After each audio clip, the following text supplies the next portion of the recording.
Good morning, everybody. Thank you very much. Good morning, everybody here in the auditorium and online. Welcome to the second session of the Training School of Progress. Here we are talking now about tools for plant genetic resource management, and we have two sub-sessions here, interrupted by a coffee break. I suppose that one session will take about 45 minutes. Then we have the coffee break, and at the end we should have about 15-20 minutes time for questions and answers. So the first talk is given by Dr. Lorenzo Barchi. My pleasure to introduce him as Associate Professor of the University of Torino, specialist in crop diversity, crop genetics, and he will give a talk about genomic tools for the management and the characterization of plant genetic resources. Lorenzo, please, can you help us to charge his presentation and then... So, good morning again, Lorenzo Barchi. Today I will try to give you some, some theory behind bioinformatics that you can exploit and what you should do for doing basic bioinformatic analysis. So I know this is an entry-level school, so I don't want to go into deep many details. Don't want to give you too many details. If you already known everything, please try not to sleep. I hope in half an hour will be over. So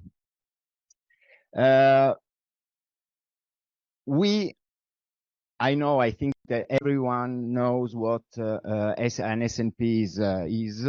So basically, you have two main parameters for an SNP: is the frequency of a segregated nucleotide in a population, which depend on the crops and on the species. But you have also the frequency of observing SNPs when two allelic chromosomes are randomly drawn from a population and compared. Yesterday, some slides were already taken from yesterday's presentation, but as you know, there are two main methodologies for sequencing, let's say for getting polymorphic data. One is the reduced representation sequencing. You take a common set of SNPs, and now with the low cost of sequencing, you can identify thousands of markers at very, very low price. On the contrary, on the other hand, if you have money or you can do it, you can go directly to whole genome resequencing with short reads or chromosome scale sequencing with long reads. So for short reads, you have three main for short reads. For reduced representation sequencing, there are three main approaches. The first one is the GBS, the traditional one, the one from Hershey, because the GBS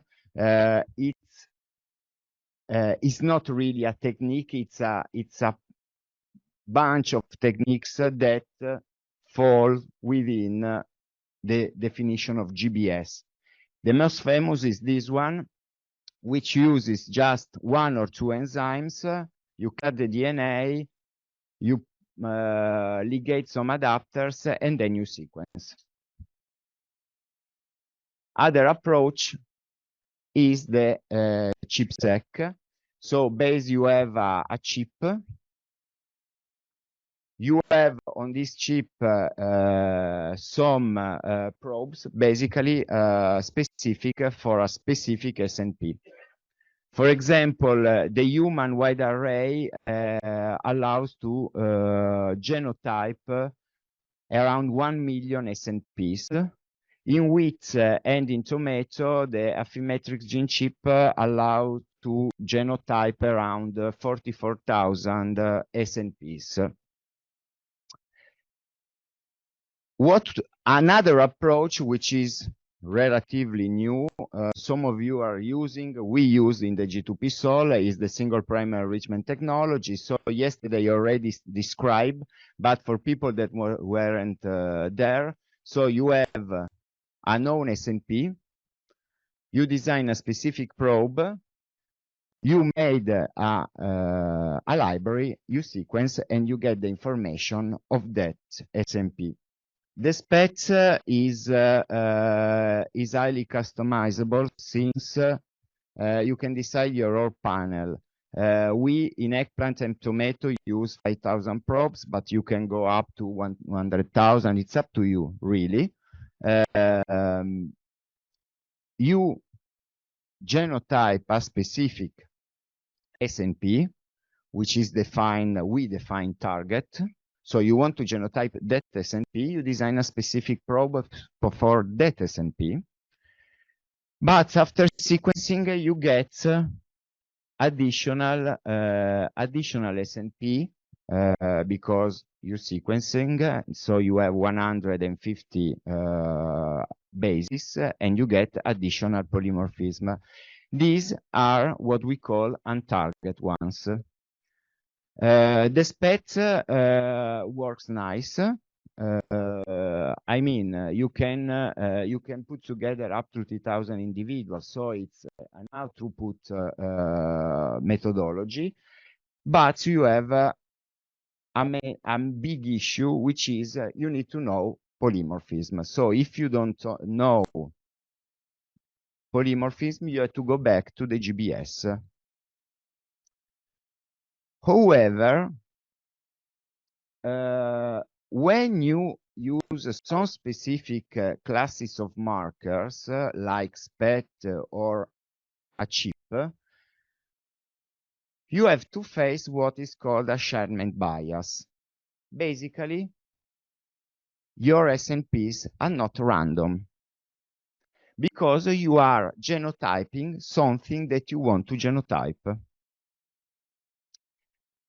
If you take the GBS, the traditional GBS, on the contrary, it doesn't suffer of a Sherman bias because you don't know a priori what SNPs you are genotyping. If you resequence the whole genome, no a Sherman bias. So this is this must be kept in mind because sometimes for certain analysis you have to deal with a Sherman bias. This means that this doesn't mean that you can't use your data. You have to treat your data in a proper way, for example, pruning for linkage disequilibrium, so take completely random markers. If you want, if you can go directly to whole genome resequencing with Illumina short reads or long reads resequencing. You will see, I will speak a little bit later. Basically, with Illumina, you can get, for example, SNPs, small indels, but you can also get, for example, K-MERS, which is another approach for getting markers. But for Illumina data, and in particular for long reads, you have an additional class of markers, which are the structural variations, which are very, very, very important, especially also for breeding. So if you don't know Illumina, I hope that everyone knows what Illumina is. This is basically the only short reads sequencing currently available, even if this year some new short read sequencer were released. Basically, it's you take the DNA, you fragment the DNA, you attach adapters, and you sequence. That's all. It's short reads because you have 150 bases length for each sequencing reads. But the Illumina is really, really, really an out-throughput instrument. This is the latest version. The output is about 16 terabytes of data. So you can sequence really, really a lot of genomes at the same time. Nanopore is, on the contrary, a long-read sequencer. It's based on the use of this of a flow cell where you have pores, nanopores, and the DNA passes through, your DNA fragments pass through a pore, and there is some current in the pores, and each basis gives a different, let's say, current profile, which is translated into basis. So the nanopore is, they are very, very good in marketing, because they say that you can sequence atom. Is it true? This is the smallest sequencer, the mini ion. It's a big like this. You can do atom, but you can go up to the prometheon, which is huge and gives a lot of outputs. The second most famous and currently available long read, the PacBio. The PacBio is a different approach. You have a flow cell, you have nanowells inside. In each nanowell, you have a DNA polymerase that copies a single fragment. And when it copies, it takes a nucleotide which is labeled, and you can get the information on what nucleotide is inserted at the moment. This is the new, came out this year, the Revio. And if you go to the PacBio, you see the comparison. So it's highlighted PacBio because this is taken for PacBio, so they are selling the Revio.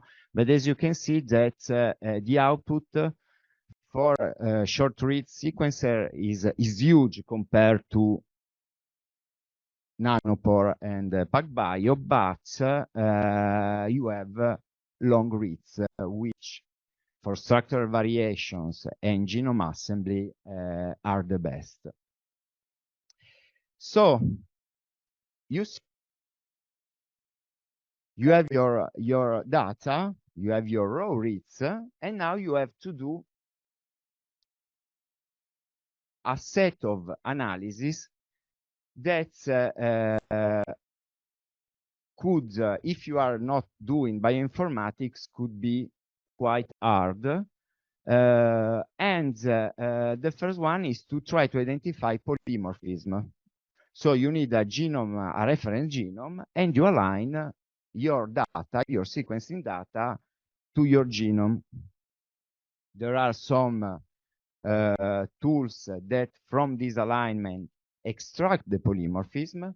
These are the three most used, but in bioinformatics, every 2 days, a new software comes out. So you don't, you don't understand anything because, this is new. Yes, you don't know. And the three most famous are GATK, BCF tools, and Freebase. We are using GATK.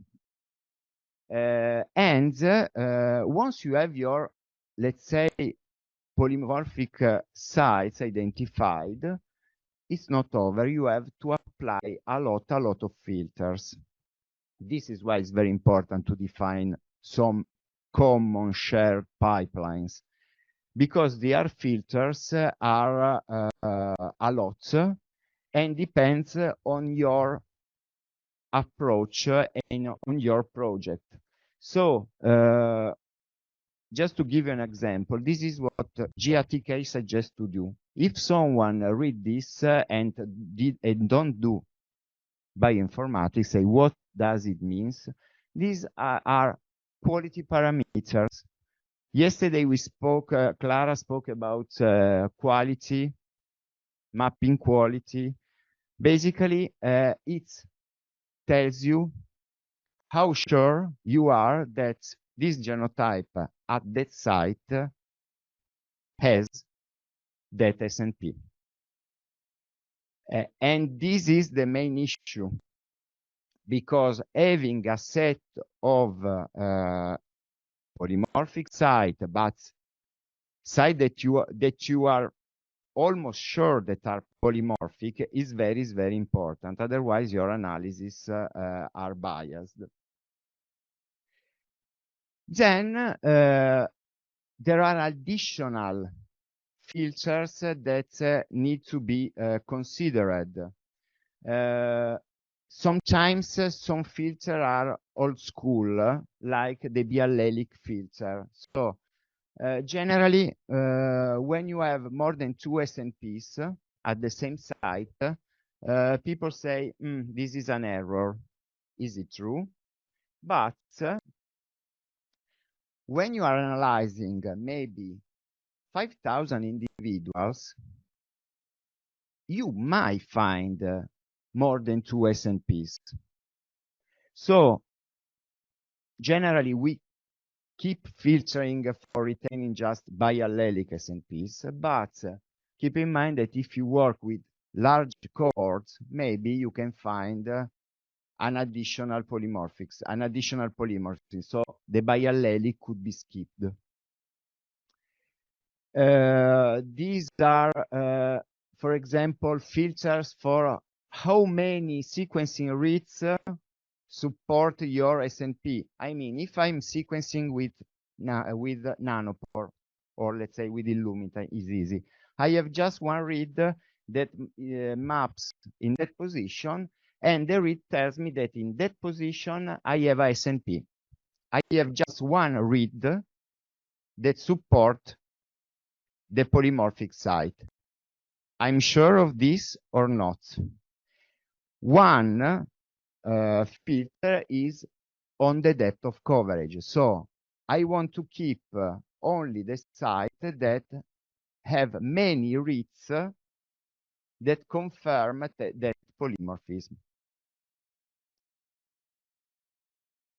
You see, you plot, generally we plot the mean distribution of sites, and then we remove those which have a low depth or those that have a high coverage. We don't like things with high coverage because they could be repetitive regions. So your reads map in multiple times in multiple positions. Then you have another GQ parameter, which is always the quality of the SNP, but you have also the missing data. And here it's the filter of missing data is very important, because when you do some kind of analysis, you can't have missing data, for example. I generally keep SNPs with no more than 5. I remove SNPs with more than 5% of missing data. But this, again, depends on what approach are you using. If you are using low coverage sequencing, low pass sequencing, your missing data, your individuals have many missing data. So this filter on the missing data has to fine-tune on your methodology and on your project.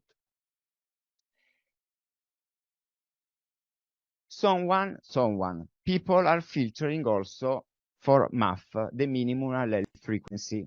Again, should I filter for MAF or not?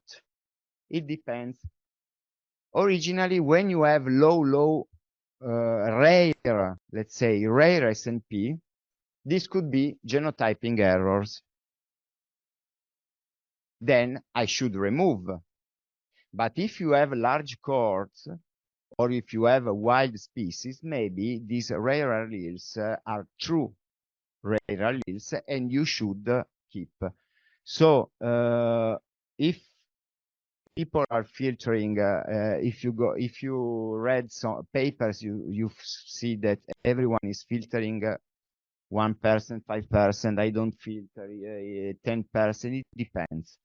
The MAF filtering is very important for something that we will see in the last slides. That is the GWAS, the genome-wise association studies. Remember that Another one of the latest filter is the heterozygosity, because sometimes your SNP could show an excess of heterozygosity. Okay, yes, but it also depends on the mating system of the crop that you are studying. So if I'm working in eggplant, which is autogamous, and I know that I'm using basically pure lines, I'm not expected to have a lot of heterozygosity. If I'm working in autogamous species, I'm expecting to have a higher level of heterozygosity.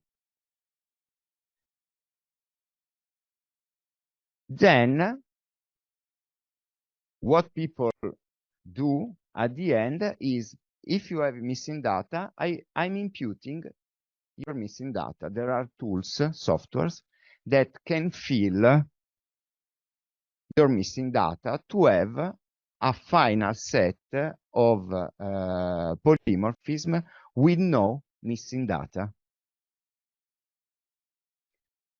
People tend to use a lot Beagle because it's basically it's easy. You give a VCF, which is the variant format, without anything, and it imputes your missing data. Okay, once you have your final VCF, you can start to work. I mean, to do some other analysis instead of filtering and calling SNPs, which could take also 2 months. It depends on the amount of data you have.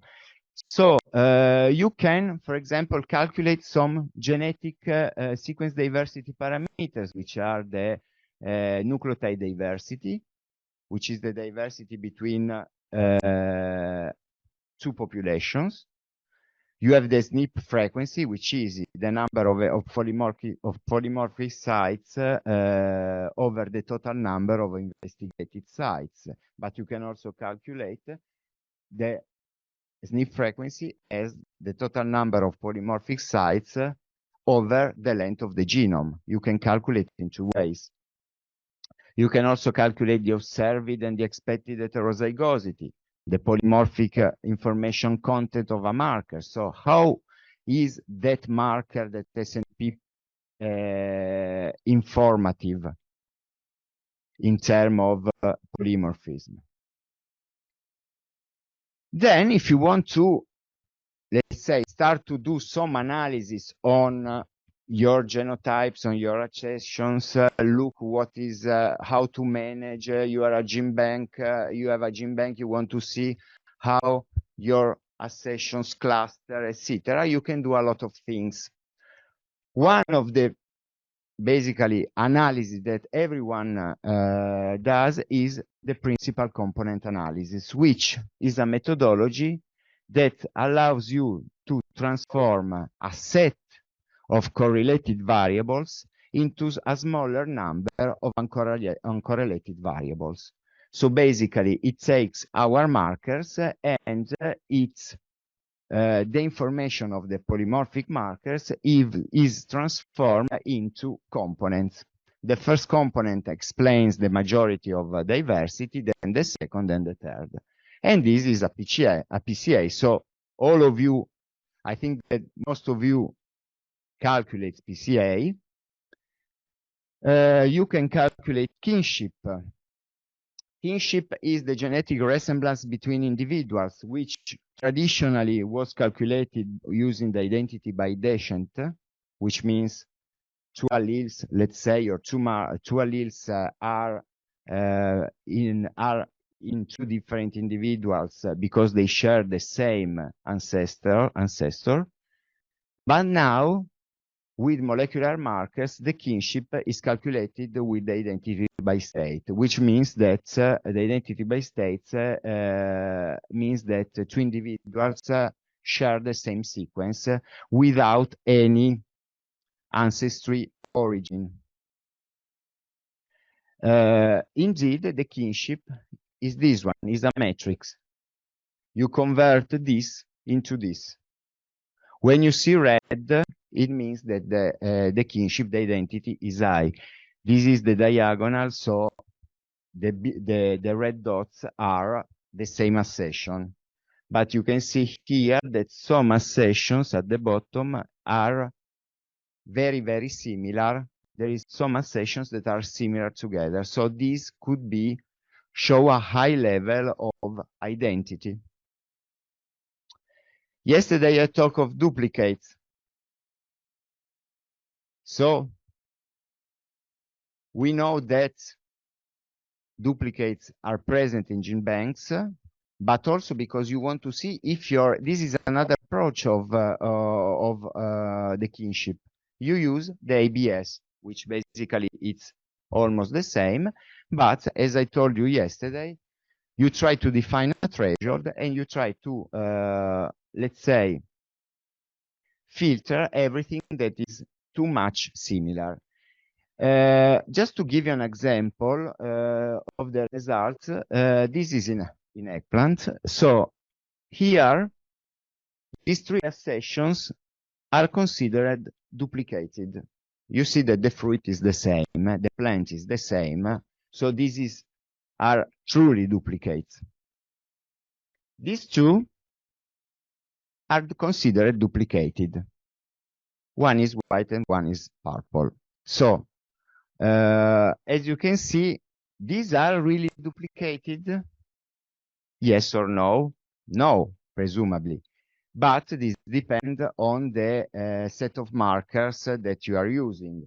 This presumably is a single point mutation, and if you don't have a marker for that mutation, for the IBS approach, these are exactly the same. So you have to check also the passport data. The same here. These are considered duplicated accessions. The fruit is almost the same. What changes, unfortunately, is not easy to see, is the amount of anthocyanin in the leaves. So could you consider these duplicates? Could you still consider different accessions? It's not easy. Same approach for misclassified. You try to cluster accessions according to their distance, to the genetic distance, and if in a group you have just one representative on another species, presumably this is a misclassified accessions. It happens. And finally, gene banks maybe could be quite interesting in identifying the so-called population stratification of structure in a collection, which means that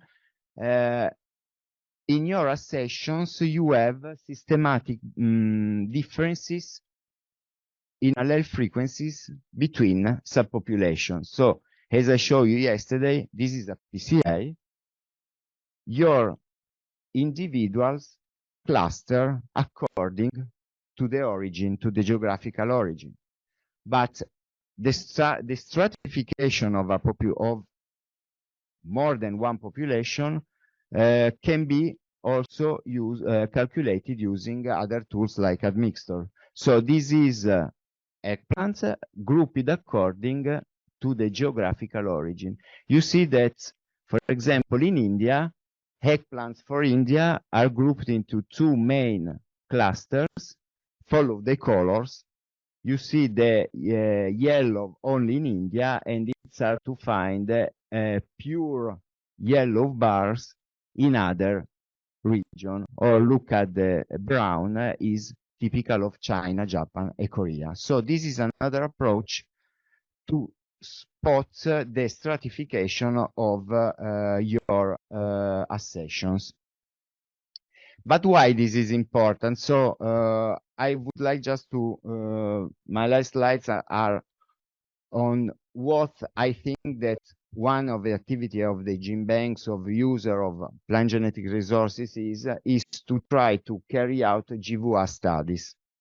So I not want to stress too much on methodologies, etc. This is an entry level, so we are not working here with her for doing GVA. But just to give you some, if you don't know what a GVA study is, basically the GVA approach includes to use collection of accessions, elite cultivars, while relatives you don't use biallelic parental populations. You need the phenotyping, and this is another important element for doing GVA, especially in multiple years or in multiple environments. And if the phenotyping is not good, your GVA results are terrible, because it's the phenotyping that is very, very important. You need extensive genotyping. So now it's easy to do GVA with the resequencing of your core collections. You have to evaluate kinship. So go back to what is kinship to try to identify individuals which could be almost the same. Try to evaluate the stratification of a population, because the stratification can alter the results of your GVA, but luckily you give the PCR output to the tools and they take into account the stratification. And at the end, you have basically an output that correlates the genotypic and the phenotypic data to give you a p-value. It seems easy, but it's not true. But it's not. So combine all the information. The GVA is based on this concept, which is the key concept, is linkage disequilibrium. Normally, in a Hardy-Weinberg population, your frequency are in this way. Basically, you have the same probability that allele 1 goes with blue or yellow, and that the green goes with blue and yellow. So 3, 3, 3, 3. This is linkage equilibrium. When you map, when you are using GVA studies, you are exploiting what is the linkage disequilibrium. We have a marker, the red, it's always found in your population with the blue. The green is always found with the yellow. And as I told you, if your phenotypic data are not very good, if you have two environments, but in one environment they say that the free shape goes from 1 to 9, and in the other environment they say that the free shape goes to 1 to 20, the phenotyping is not coherent. And these are the tools, that algorithms that you could use for doing GVA. The majority. It's like a bioinformatic tool. Every week, every 2 weeks, there is a new algorithm for doing GVA studies. So it's hard to be updated on this. But you can see that the mixed linear model was the oldest, is one of the oldest one. See the results. Compare the results with a multi-locus mixed model. And this is one of the latest approach, basically with the new models, basically the multi-locus, which takes into account at the same time the information from multiple loci, your noises at the SNP. So Lorenzo, initially a comment. I think you are really brave to present so much information in one presentation. It's a lot of concepts, and some of them are quite difficult. So yeah, I think you condensated quite well from the beginning to the end. On the management of plant gene bank and starting thinking that way, we have a lot of accessions that are not homogeneous. This was raised by Theo yesterday, I believe, and this could be a challenge to implement these techniques. So trying to somehow develop some standards, or at least align ourselves to do the same, what do you think would be a good approach for, let's say, the heterogeneous accessions? What do you think should be the minimum amount of plants that you should apply these techniques in order to capture the variability within the accession? For example, in case of phenotyping, you could use like 20 plants by accession in order to capture all the different characteristics of that specific accession. Do you think a similar approach could be applied for genotyping to capture the intra-accession variability? Nice question. So I'm biased. I'm not Sherman biased for the genotyping methodology, but because I'm working on autogonous plants, so for me it's easier. But we'd also for the G2P sol, and also I think Giovanni yesterday reported that the problem is that how many plants is not easy. Maybe 20, you mix the DNA, you don't mix the DNA, you consider one accession as a single plant. Yes, it's possible for certain species, but for the other, as you told, which are allogamous, it depends how many. It's not easy to reply, because I would say, yeah, not 2, maybe not 100, because I mean managing or genotyping 100 plants per accession. If you have 10,000 accessions, it's a huge amount of money and data. So maybe try to find a balance, and I would say 20, 30. It's really something that we have also to think about it in the Grace RI to find a standard for this approach, because it's not an easy answer. How much? Theo, please.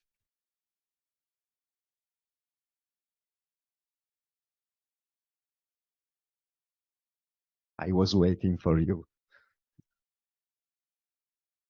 You think I also have opinions about things I do not know anything about, huh? But regarding that last question, when we were still working with SSRs, with microsatellites, protocols were developed to analyze mixtures of samples and do a quantitative analysis. Is something like that possible in the sequencing arena too? At the moment, not, but that would be great if we could simple sample 50 plants, put it in one app, and do your thing. Lorenzo, you want to answer, or you want to hand over the answer to Giovanni? Thank you. No, so how you can find, so the main issue is that when you call an SNP, you have you have the data, so polymorphic or not. So if you, at the moment, if you mixed up everything, it's the only way. Yeah, you cannot. No, you can by mixing DNA. No, because you. No, because you are removing the adapters when you align sequencing. Sorry to be so specific. Or when you align sequencing, you are removing adapters and everything. So it's just the read.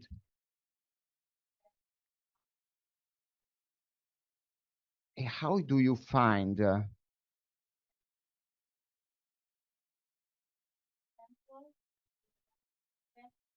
Yeah, you can.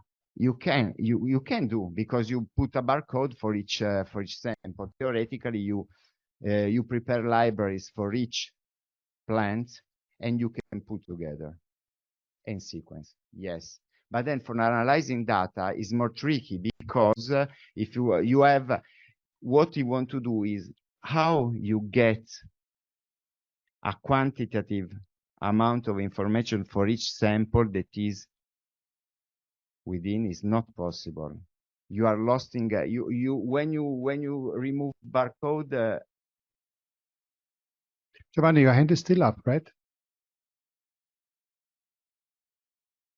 We should think about it. Well, first of all, SNPs are better than SSRs because SSRs are dominant.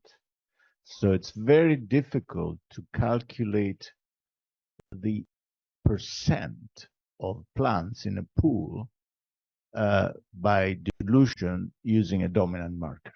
That's obvious, no? The SNPs are codominant. So if you dilute a certain, let's say you have one heterozygous plant out of 25 that are homozygous for one of the two alleles, you can get good data by having 60, 70 reads for that locus.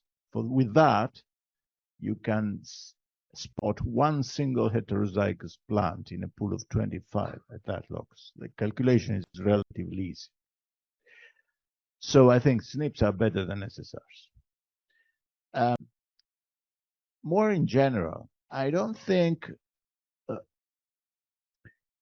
people that do this job should tell gene bank managers what is the best approach. They should tell them what are the possibilities of the various technologies and what is the cost.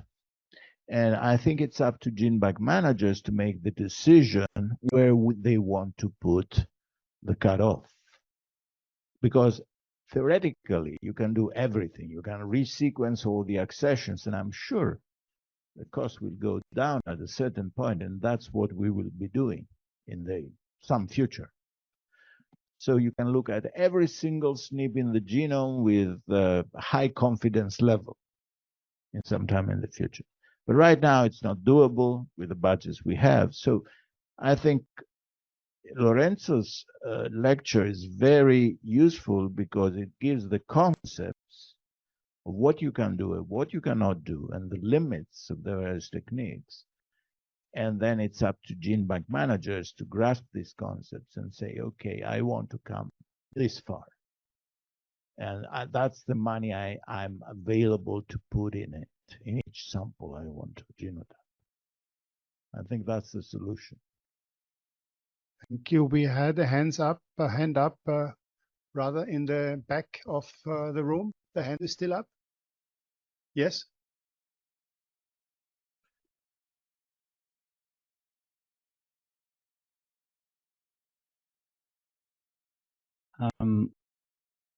Following my first question, since even for phenotyping, there are some differences between gene banks, also between crops, on the number of plants that you use for the phenotyping, for characterization. Do you think it would be a good approach for those gene banks that are thinking about implementing these new tools for managing their collections? Do you think for those it would be a good step, first initial step, to incorporate these analyses on the same plants and on the same number of plants that they use on characterization, for example? And so they will be like halfway to do all the GWAS analysis that you were talking about. Again, if you have again, if you have autogamous, it's easy because you are expecting there are pure lines if you take. But for allogamous, doing GWAS is more tricky because maybe you are phenotyping something that you are not genotyping. So theoretically, you should genotype what you are phenotyping, because you can try somehow to correlate. Otherwise, if you mix DNA together, or you lost everything.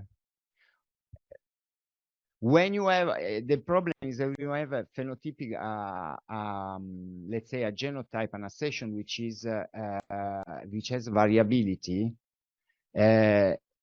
The phenotypic data, it's not really easy because you have different values for the same trait, because you are taking different plants with maybe their fruit is longer. So this is an issue, but I would go with the same plants, same. Otherwise, it's another variable. Thank you. We have a comment online. There is Ignacio Verde, who reminds us that SSRs are codominant, and the advantage of SNPs is that they are scalable.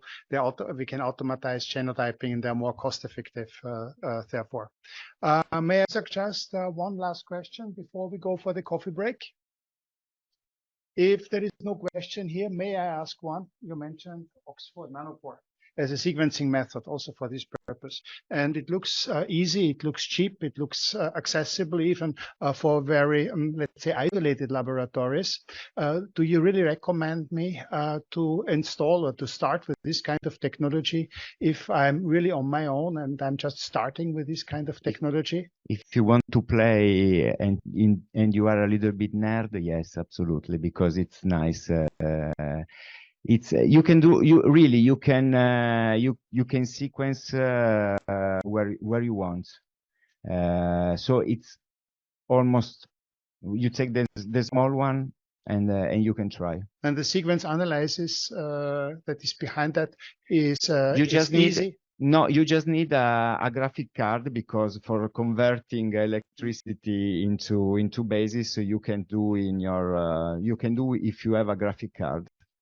Otherwise, so you need, and we can go for it if we're an isolated lab. Yeah, good, absolutely. I have still a small list of questions. Thank you very much for coming back to the room. Thank you very much also to the online participants. There are 50 people online. I hope the slides can be seen. Somebody's nodding, so it's correctly shared. No. Yes, it's okay. Thank you. Yes, it's okay. Thank you very much. So now we are coming to the second talk of the session on the management tools for plant genetic resources. I introduce quickly myself, especially to the online participants. My name is Roland Schafleitner. I'm working at the World Vegetable Center in Taiwan, and I'm responsible there for the research program on vegetable diversity and improvement. And this research program, Vegetable Diversity and Improvement, is having the gene bank, is having a pre-breeding group, a breeding group, and we're also working on seed systems. That means we are bringing the seed to the farmers, we are bringing the seed to researchers, we are bringing the seed to breeders. That means we have to ensure that our seed is clean. That's why we have a seed health and quarantine lab. And my job here is to talk about seed health testing and the most common phytosanitary problems in order to contribute to enable gene banks to share healthy seed and not diseases. These are the 4 topics I would like to touch in the next, let's say, 30, 40 minutes. These are seed-borne pathogens, phytosanitary problems, methods for seed treatment, and seedling testing.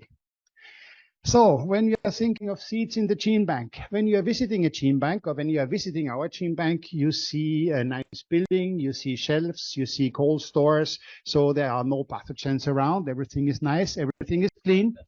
What curators and breeders see, these are packages with nice seed. They look good. Everything looks great. But if a pathologist is looking into these seed packages, or especially if somebody from a quarantine office is looking into these seed packages, what they are hoping not to see, but often see, are all kinds of pathogens that is distributed then with the seed. And these seed-borne pathogens can comprise a wide range of organisms, and even not organisms like viruses and viroids, but there can be bacteria, fungi, nematodes, and also something that we call concomitant contamination. These are small debris, small parts of something where pathogens can be on it, where there could be some bacterial slime, there could be cysts of nematodes, etc., etc. So when we look into these seed-borne pathogens, what are the most common ones and what are those that we are most afraid of? Of course, there is always a Phytophthora. When there is plant diseases, when we talk about plant diseases, Phytophthora is not far. So Phytophthora capsicii can be a seed-borne pathogen in pepper. When it comes to bacteria, Xanthomonas is one that is very much on top of the list of us to be afraid of. Nematodes, cysts of nematodes can be transported with seed. Here there's an example of a soybean nematode. Viruses, many different viruses are seed-borne.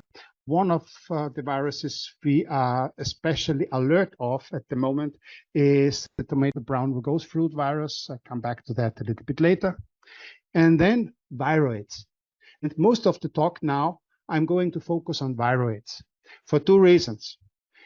They can cause disastrous diseases, and they are very difficult to detect. And then I mentioned already the concomitant contamination, where seed is mixed with all kinds of debris, fungal sclerotia, bacterial smear, nematode cysts, infected soil or plant particles, etc., etc. So seed transmission of pathogens is a problem because inadvertently we bring out with the seed the pathogen, and this gives rise to disease progression then in the field. This then will reduce the commercial value of the crop, and that causes a range of difficulties. When we are talking about seed-borne pathogens, these pathogens can affect, first of all, the health of the seed. It can then infect the whole plant after seed germination. It can survive, probably.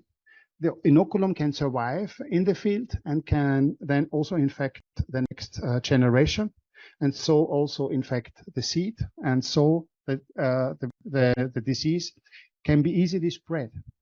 And through a contaminated seed, we can quickly spread diseases worldwide. So there is a complex regulation in place in order to try to avoid exactly that. But of course, pathogens often avoid these kind of regulations. But we are going to talk about both the regulations, the pathogens, and how to deal with that. The common phytosanitary problems that we are dealing with, especially when it comes to Solanaceae, and here more specifically again, a tomato, are viruses, seed-borne viruses like tomato brown fruit rugose virus and tomato mottle mosaic virus, and a range of viroids. Don't need to go through these names here. But this quarantine stamp on this slide means that in many countries, these pathogens are considered to be quarantine organisms. And if you are shipping seed to these countries, you need a phytosanitary certificate with a special declaration that these diseases are absent. Very often it is not sufficient to write that we don't have this disease in our country.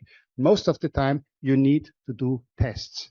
These tests, as we will see a little bit later on, are tedious and costly. And in the case for gene banks, very often very difficult to accomplish. A little bit more details to the viruses. Tomato brown rugose fruit virus, it's a tobamovirus.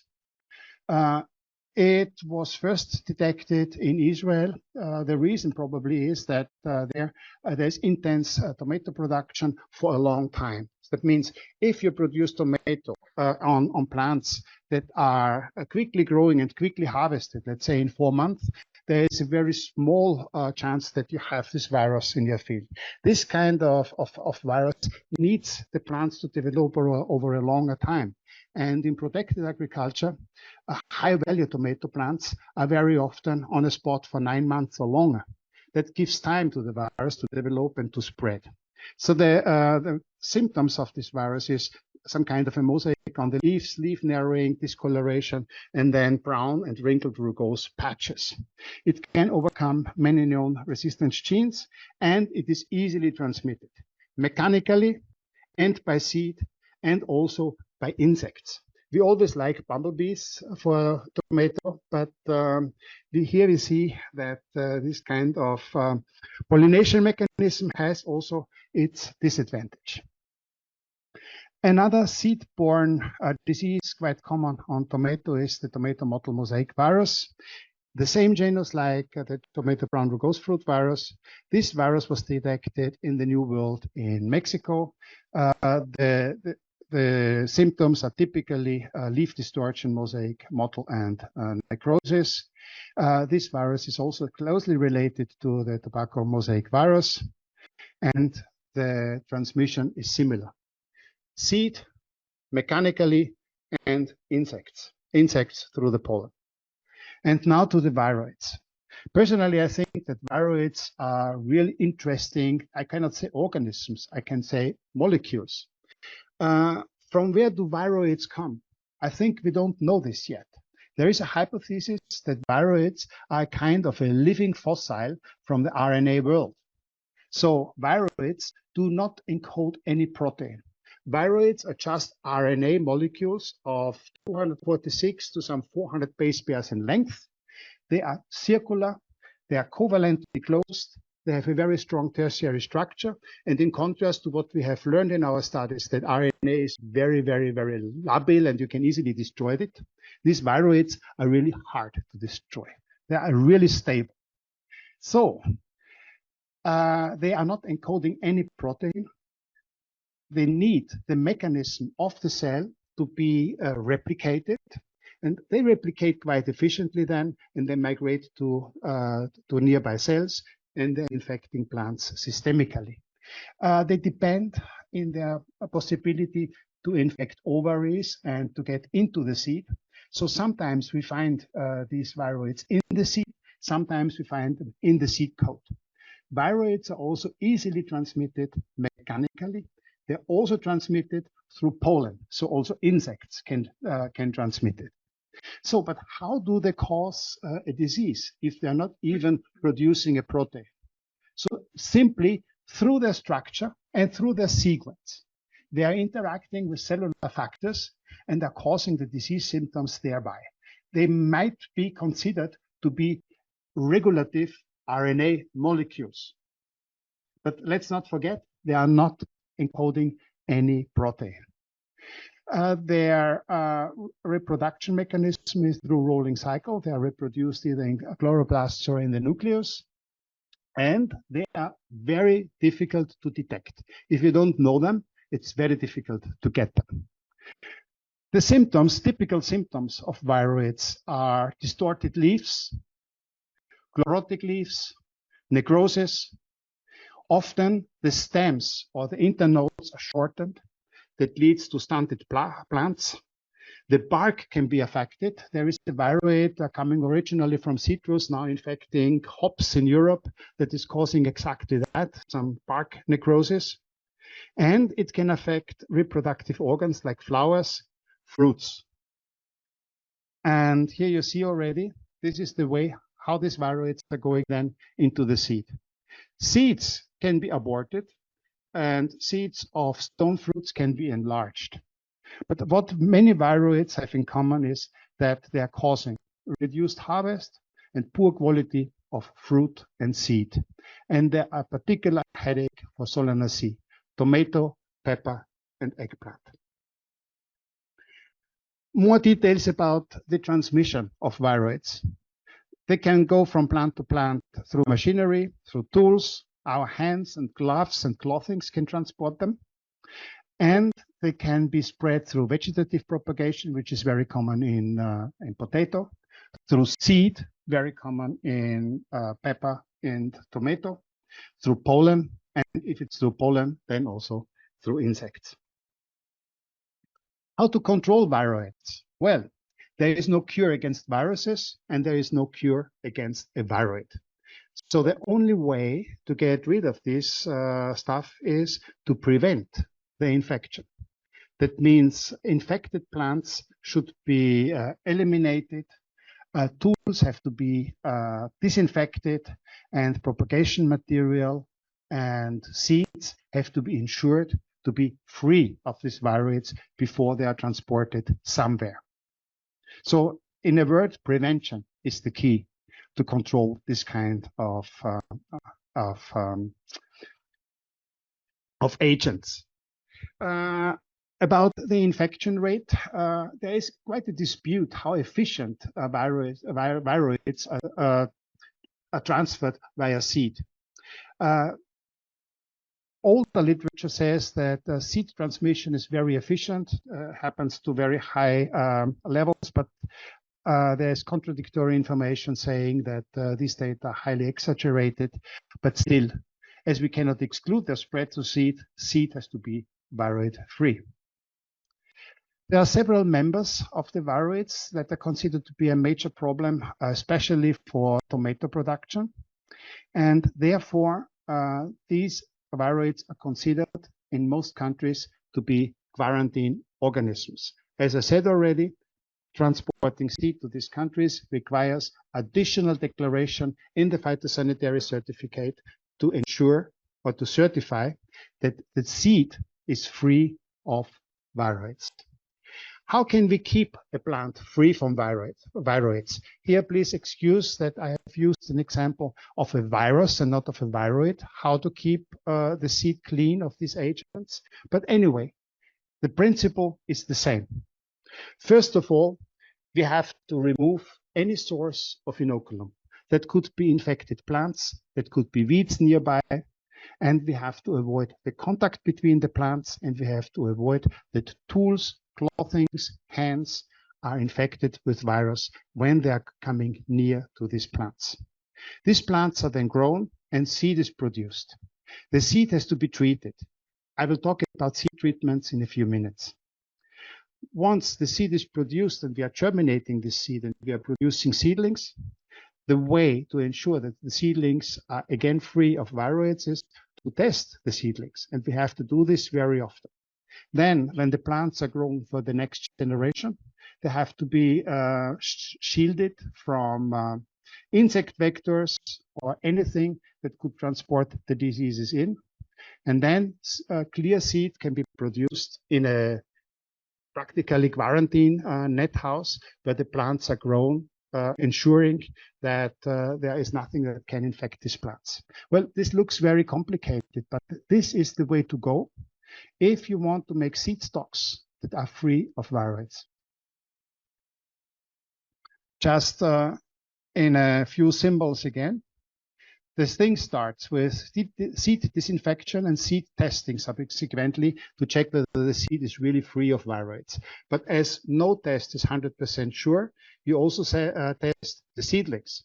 And the healthy seedlings then are used to produce clean seeds under protected conditions. This is the way to go. The World Vegetable Center made a very bad experience with viroids. I think it was in 2012, two of our seed shipments were intercepted, one by Australia and one by Tanzania, and viroids were detected. And viroids that were considered to be quarantine organisms were detected. So we had to stop immediately all shipments of Solanaceae seed, and we had to establish methods to ensure that our seed is free of viroids, and we had to work with local quarantine organizations to get the certification that our seed is free of viroids. And this took quite some time. I think it took us 4 years for tomato, 2 additional years for pepper, and another 2 additional years for eggplant to get the certification that we can send seed out again under certain conditions. And these conditions, I will tell you, just in order that gene banks are prepared, how difficult it is to send out seeds of these crops under conditions where viroids are a threat. So in the course of this process, we have established a seed health and quarantine lab where we are testing seeds, plants, etc. for the presence or absence of known viroids. That an unknown viroid is slipping out, we cannot exclude. We just can test for agents that we know. We got primers from literature, from colleagues that we are using in this laboratory, and they're using mostly RT-PCR as a detection method. And this is an ongoing thing. I'm not sure what's happening here. Yeah, here, this is our management plan. Don't read it. I zoom in and I tell you a little bit more details about it. This is just in order to impress you. This is almost like a graph that we see normally with nutritionists when they're describing the complexity of a food system or something like this. Here, our management of seed acquisition and storage. I will summarize this here because I don't want to spend so much time on that. One thing is traceability. Each seed source has to be traceable in order that we can trace back, once we discover the viroid, to the original seed batch, and we can destroy the seed batch. So this is the first thing. The second thing is seed treatment. Treat the seed with the best agent you have in order to avoid viroid contamination. And the third thing is test the seed. So this is a summary of what is written here. Here it's still a little bit complicated, but let's work us through, because this kind of graph is illustrating one, in my opinion, very important issue for gene banks. The important issue is, do you have enough seed for certified testing? Quarantine agencies, at least in the part of the world where I am living, want to have either 1% of the seed lot to be tested or a minimum of 400 seeds. Gene banks usually send out batches of 50 seeds. Breeders sometimes in some generation do not have 400 seeds, and even less for testing. They want the seed to be grown and to be tested for their phenotypes, and not for viroid contamination. So the major problem is to have enough seed for testing. There are two ways out. One way is you convince your quarantine agent that 50 seeds can be tested, or that you can pool different samples. Let's say you have 20 tomato lines that are going out, and you take 20 seeds from each, you get 400 seeds. But convince your quarantine agents. Normally, they will disagree because they are not running any risk. They need to follow the guidelines. They need to follow their laws because they are liable. They are liable to their seed industry, which would heavily suffer if, for example, a quarantine pathogen is detected for the first time in their country. That would mean for the seed companies in this country that they stop their export, they stop their sales. And as crops like tomato and pepper are billion-dollar crops, there's a lot of money in the game. So our quarantine agents are in right if they are reluctant to loosen the rules and not to insist that we are giving them 400 seeds. As said, this is a hurdle gene banks very often cannot reach. So if you can reach it, go through the testing, go through the certification, you get your phytosanitary certificate with the additional declaration, and you can export. If not, there is no way around to go through another cycle of seed production, as I have outlined here, that you choose a clean plant, or you choose clean plants, you produce seed, you test the seedlings, and then you produce again clean seed, and you produce enough seed in order to distribute.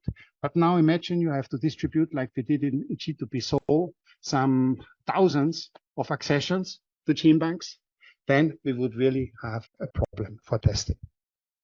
Don't ask me how we did this for G2P to be able to send out thousands of accessions. We agreed with the quarantine agent that we can pool, but this was an exception. We pooled for testing. So we sent thousands. Yes. Alone for eggplant, it was 2,000, for tomato, several thousand, for pepper, several thousand. DNA. Okay, it was 100. Excuse me. Yes, hundreds. Okay, I go back. But even sending out DNA at that time was a problem. Thank you for reminding me. Yeah. So, testing methods. let's not talk about the quantities. Let's just talk about the chemical ingredients. When you go to the literature, what is used to get rid of viruses and viroids? Usually it's bleach, it's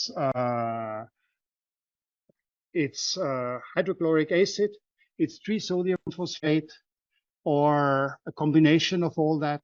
It's heat treatment, cold treatment, and interestingly, in some cases, non-fat milk, which also is able to eliminate viruses under certain conditions. So we tested these different cleaning methods, and we found that in our test batch, all batches were contaminated, and in most of the batches, all samples were contaminated and positive. When we did the clearing just with hydrochloric acid and with TSP, still some contamination remained. Only after adding some heat treatment, the contamination went away.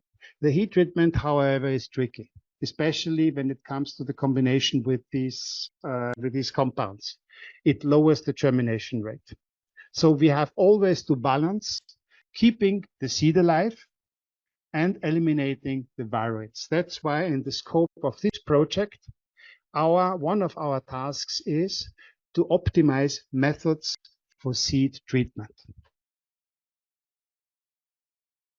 This is another time the protocol that we are actually using for seed treatment of Solanaceae seed. This is first a treatment with HCl, then we wash the stuff, then a treatment with TSP, then we wash the stuff, then we dry it, and then we hope it is free of viroids. That means we are testing it. We are not just hoping. And for the test, well, I mentioned already the dilemma of the amount of seed needed for testing. Everybody who is producing seed is crying when he or she sees this amount that is sacrificed for testing, because these tests are made for commercial lots, not for gene banks. We are also testing leaf samples because during seed production, we are ensuring that the plants have no viroids. So we are also testing that. And in Taiwan, we are underlying a certain regulation that we cannot ship any seed inside Taiwan. We only can ship live plants, and these live plants have to be tested. So seedling testing is something that we also do routinely. So the stuff is then just ground and extracted with a range of buffers, and then RT-PCR is performed using primers that are well established for detecting known viroids. In parallel, of course, in order to check that the amplification it should be successful, there are some controls that are added. And then very primitively, like 30 years ago, the viroid then can be detected as an amplified piece of DNA. Okay, reverse transcriptase, amplification, and then DNA on a chain. There are better methods now, methods that are more straightforward, methods that are quicker, methods that are cheaper that can be applied for this detection. And I would like to introduce you very quickly to the loop-mediated isothermal amplification methods, if I have the time. As I said, it's simple and easy to perform. It's reliable, specific, and rapid. And what we like most, it does not require specialized equipment or specialized skills. And this kind of assay can be performed also on something that is known as lateral flow device. Somebody knows what a lateral flow device is? You all should know because you all made a COVID test. And COVID tests are lateral flow devices. That is just a thing where reagents can flow and can bind and can cause a reaction. In COVID tests, these are antibodies. And in this case, these are primers for this lamp amplification. And this lamp amplification, well, I'll just go very quickly through what it is. Just I wanted to show you that these kind of things can really change the way how we're working, because it allows us to make the test practically everywhere. We don't even need to go through the laboratory. Let me save this this slide, just go to this slide. Perhaps it's too small. I will just highlight 2 key points there. You choose primers that first amplify a specific fragment from your reverse transcribed viroid, and that generate something that has a form like this, which then can be very efficiently amplified. You do this by introducing specific primers that are binding targets at the viroid sequence, and that they are adding an additional sequence that again targets another piece of the viroid to form this very special, how do you call this? Dumbbell structure. Dumbbell structure. Thank you very much. Which can be easily amplified. So this is very specific because you are using 4 primers. You can add a 5th and a 6th primer to make it more specific. It's very quick and it does not require denaturation and renaturation. It works at a stable temperature. You incubate that with the right enzyme at 55 degrees. In a few minutes, you have produced millions of these transcripts in a very specific way. Like that, you can really easily detect this kind of contamination in your seed. And how to detect this? You don't need a gel. You have established the assay that it is specific, so you are not afraid of unspecific replication. So you just make use of the pyrophosphate that is produced by DNA synthesis in order to check whether something has been amplified or not. Either this pyrophosphate is producing a precipitate, so the assay is becoming turbid. You take this, or you add another reagent that uses the same pyrophosphate in order to produce something that is causing fluorescence or whatever. So in a very quick reaction, you can amplify and detect specifically viroids. And this helps us really very much in our work. So I mentioned already how difficult it is in Taiwan, for example, to ship around seeds and seedlings. So this seed stuff is actually not valid anymore. We cannot do this anymore. But we have to produce the seedlings from clean seed in an environment that is protected and that is inspected by the quarantine agents. It can have a maximum number of only 800 plants. Each single plant has to be individually tested, and only viroid-free plants can be distributed. And this is how it looks like. This is this greenhouse where nobody can enter, except those people who are really certified to enter. The plants are grown in a distance. Here, these are pepper plants. And here, this is the healthy seedling production. Then the leaf samples are taken, the leaf samples are transported to the laboratory, and they are tested.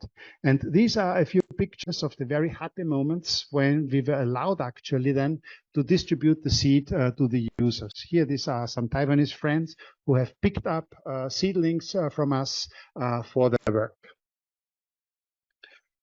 And for shipment out of Taiwan, we have to go through the National Quarantine Agency.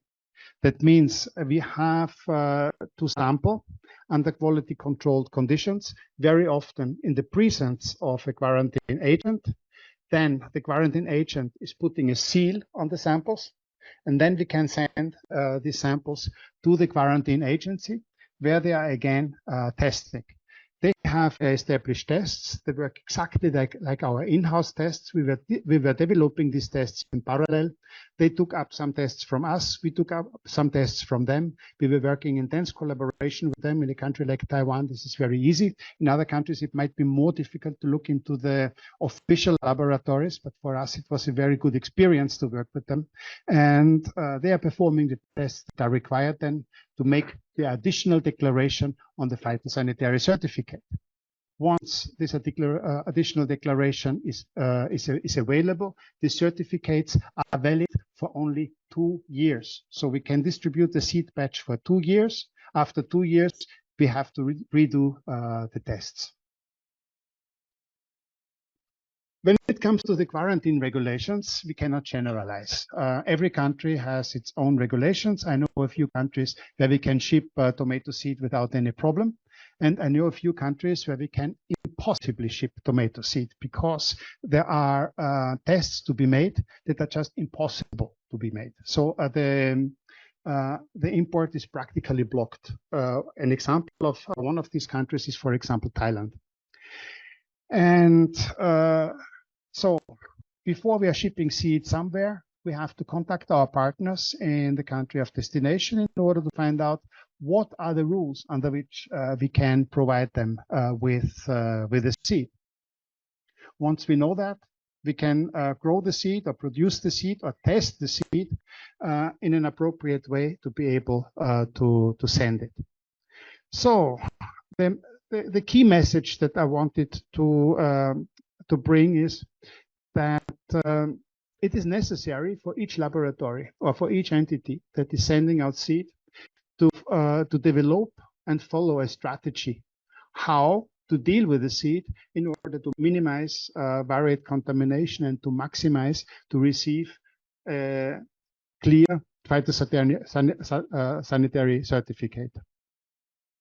And another thing that I did not highlight enough, but perhaps I can explain it now, is that if this kind of process of producing healthy seedlings, producing healthy seeds, is done over time, variate problems can be virtually eliminated. Just for example, in our tomato, pepper, or eggplant breeding programs, in the beginning when we started to test, we had a positive rate of around 10%. This positive rate over 3 years was brought down to less than 1%. So through cleaning processes and through testing, this problem can be minimized. So now when we are shipping out seed, it's a real exception that the quarantine agent or our intern analysis is discovering a variate. Usually our seed now is variate free. That makes our life much easier. I'm finishing a little bit too early, apparently. I was too quick, or I forgot to explain something. I was jumping over a few slides. So I would like to thank you for your attention.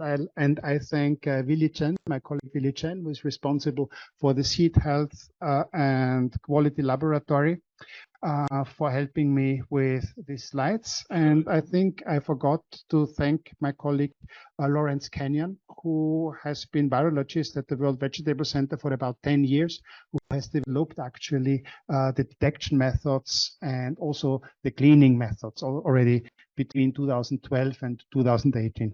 He left a few years ago to open a hotel in the UK, and he stopped being viroid after having saved our collection from viroids.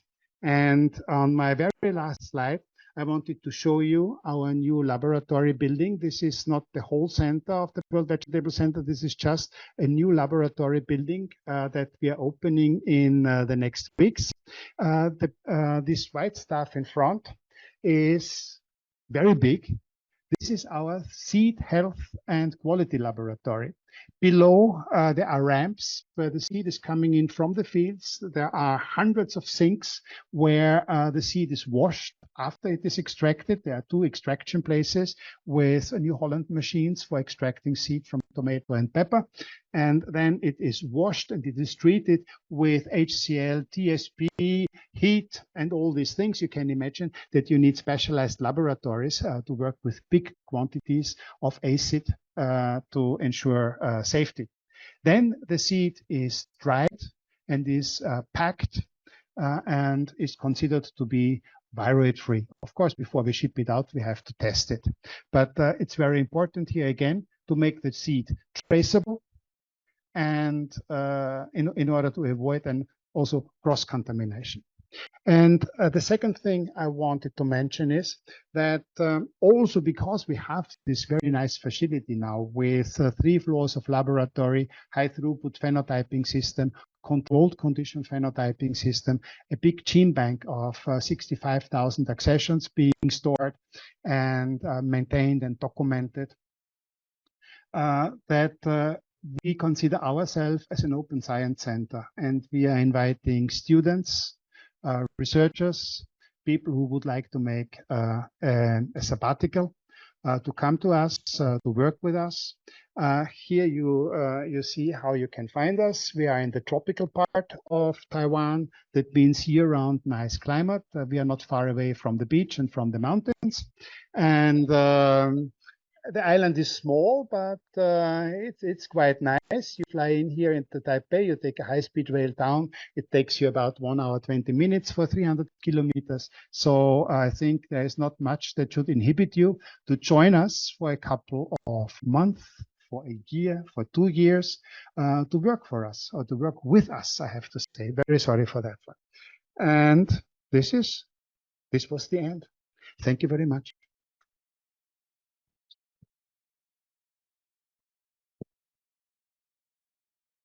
As usually, we have 15 minutes time for questions. Yes, please. I bring you the microphone.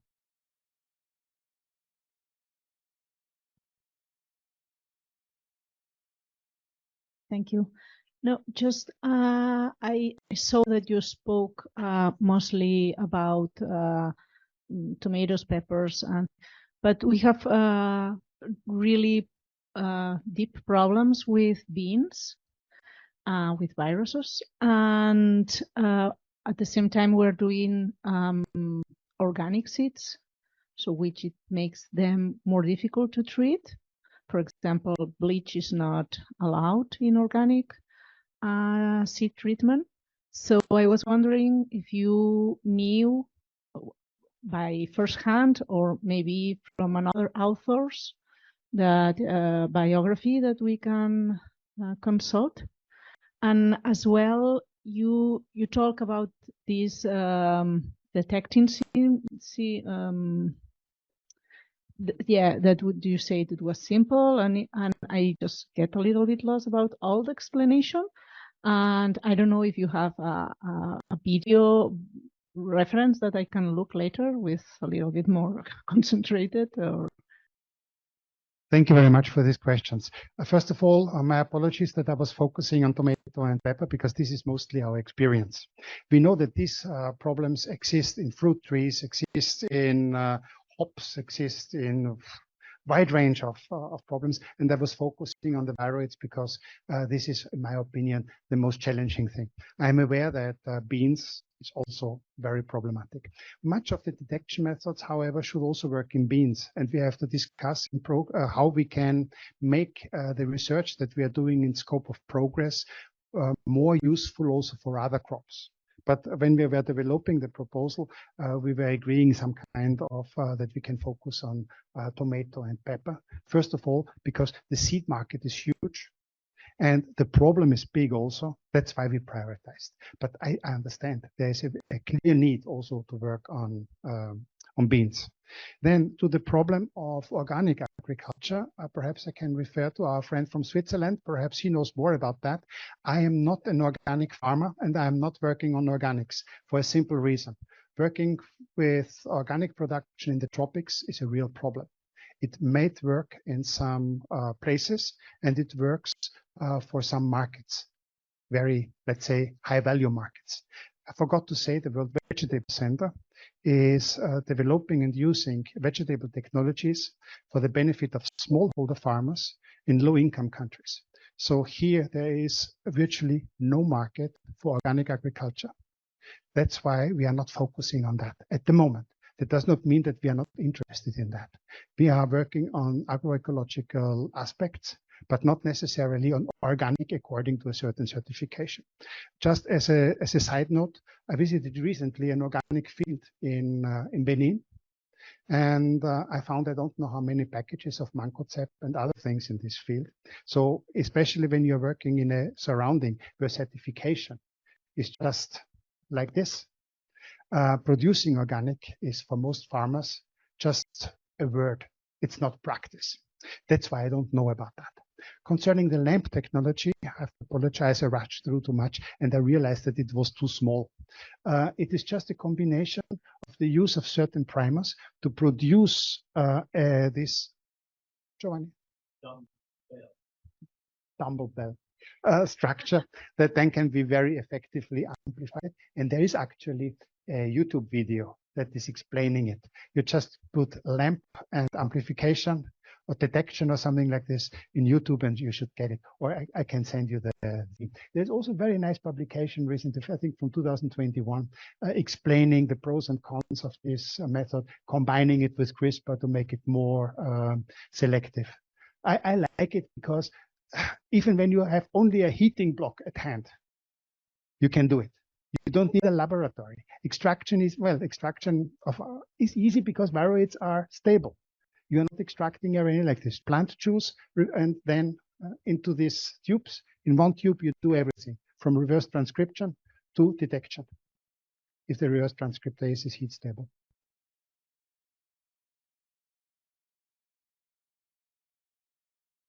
Good answer. Thank you. Thank you, Ronald, for that excellent overview. From the GenBank perspective, I missed two elements. Perhaps you could comment on that. One, often the disease occurs at a certain moment, and the material in the GenBank has already been regenerated decades before that. So the disease cannot be in the bag. It would be great if the officials would recognize that it's not necessary to test that material, right? We're trying to get that in EU at the European level in the regulations to give the MPPOs, the National Plant Protection officers, the authority to examine GenBank material if they can sufficiently show that the disease cannot be in the bag. Another thing is that the complexity of sending seeds, as you correctly indicated, is very high because of the phytosanitary requirements. Wouldn't it be much better if the receiver would become responsible for testing the material, so that we would have post-entry quarantine everywhere as a standard procedure, so that GenBanks can simply send out whatever they like, and the receiving end would become responsible for showing that it is clean. That would facilitate the work of GenBanks tremendously, because now very often it's basically impossible to get your material in some countries. Thank you. Thank you very much for these great suggestions that come directly from practice. And it will be a hard job for us to convince bureaucrats and politicians that this is the way to go forward. Very often, if I'm a bureaucrat, I would take the way where I minimize the responsibilities. And I just don't care whether you can exchange the material or not. I just want to be out of the responsibility. This is very often the reaction that I see. But it's true that the two pathways that you suggested, first of all, that we acknowledge that if the seed was certified in a bag longer than the disease exists, or the recipient is responsible for any health problems, this would alleviate the problems for the GenBanks. I'm not sure whether it would really solve the whole problem, just for the bag in the seed. I'm not sure whether we can really certify that this seed has been in this bag for so long. I think we cannot, because it can be repacked. And through repacking, it can have been in contact with a contaminated lot or with a contaminated hand. Jaime is here. He knows how we were suffering with eggplant that we got, and it was grown in a post-entry facility. And still from this post-entry facility, the viroid succeeded to come in our GenBank. Yes. It depends how good your post-entry facility is. It's enough that one worker is coming on the weekend for watering, and he's just not following the rules. And not following the rules, this is what we humans usually do, at least at a certain moment. So there's always a rest of a risk.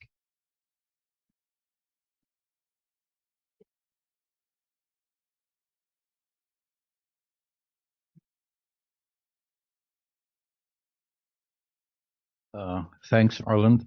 I wanted to ask, what do you do in the germplasm bank if you have a unique accession and it is contaminated, for example, by a viroid? It's eliminated and lost forever? Or because in our case we had some issues in breeding program in eggplants, and well, we found that we had lots contaminated of with a viroid, the tomato chlorotic dwarf viroid. And well, some of these materials were unique. So what do we do with this? So after talking with our plant health authorities, they allowed us to grow them and to select seedlings that were free, because viroids are very stable, but they are not perfect in transmitting from the plant to the embryo. So you can spot a variable range of seedlings that are free from the disease. Of course, this is a lot of work because you have to test individually each plant to keep them separated and so on, but it's a way to avoid losing all the batch of seeds or the accession. And also you have shown that by these disinfection treatments with thermotherapy at 80 degrees, you get rid of them. But in our case, we tested up to 100 degrees, and 90 degrees the seed still germinated, but the viroid was there. And there was no other way than testing individual plantlets from the contaminated lot. Thank you very much, Jaime. Well, you said everything. This is exactly the situation. We can try to get rid of the viroids. As you say, the transmission is never perfect. For some plants, meristem culture also helps. So we can try to rescue unique material, but there is no guarantee that we can actually rescue it.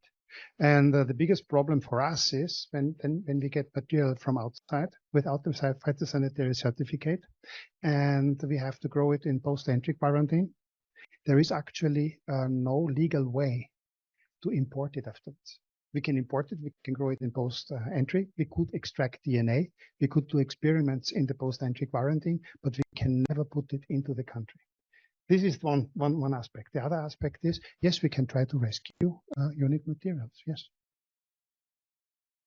But no guarantee that it works.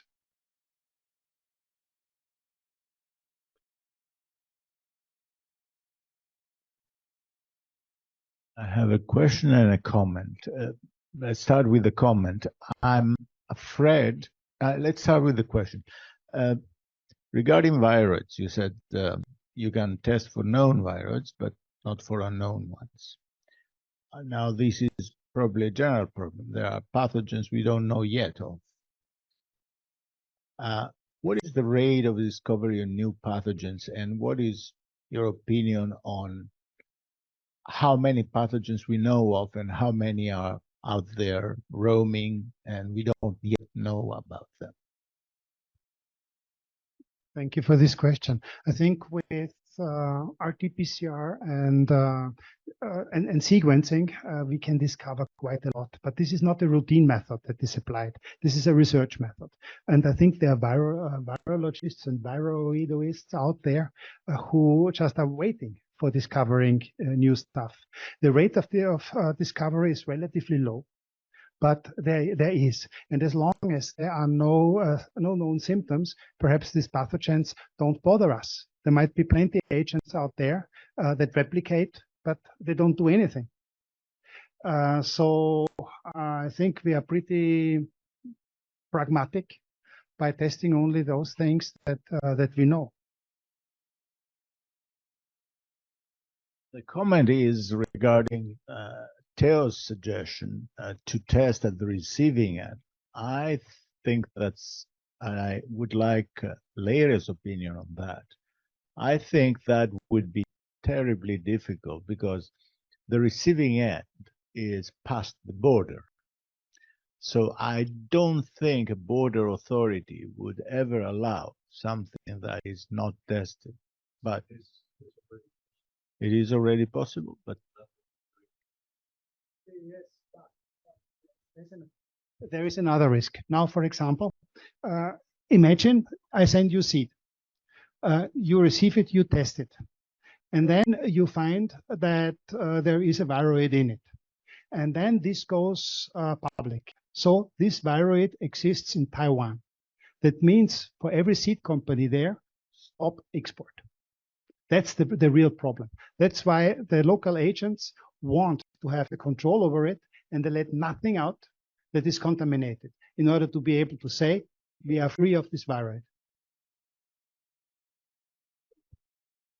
They say that it's contained. This is just on this one farm, and this gene bank is just the World Vegetable Center. They are the bad ones. But the rest of the country is absolutely free of viroid. And now I'm really saying what they say. I'm citing.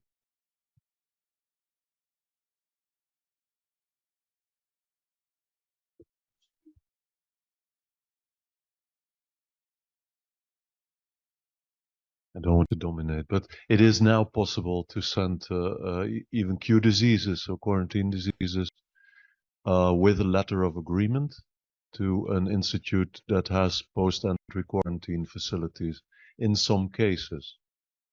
So that legal argument, if it exists, is not always applicable. But it has the obvious disadvantage that institutes without post-entry quarantine facilities cannot receive material anymore. So that's, I mean, there are aspects we should consider. But the situation that GenBank stopped distributing material because you can never meet the phytosanitary requirements, that's the nightmare. I mean, we should avoid that situation. Regarding your answer, Roland, to the exemption of material that can be shown to be packed before the disease existed, that might have implications for the way the work in the GenBank is organized, so that repacking is avoided or banned altogether. So stuff needs to be packed in the appropriate bags after regeneration and not touched anymore, if we would get that exemption, but that would be worthwhile. It means also that the seed has to be traced back to the original source, and each handling, each step that has happened with the seed has to be documented in order to be sure there. But just back for this post-entry quarantine story, we are also dealing in progress with sending leaf samples, and also there phytosanitary requirements apply. But there are laboratories that can, who do professional testing in the European Union, that can apply for an exception for these phytosanitary certificates if they prove that they are equipped to deal with this problem, and the test is a destructive test. They're not growing the thing. So it's a little bit similar to what you propose. So I have the facility to test, I make a letter of agreement, and I can ship it. But this kind of thing might be practical in the European Union. Not sure whether you are familiar with the actual situation in Thailand, where it is practically not possible to bring in seed.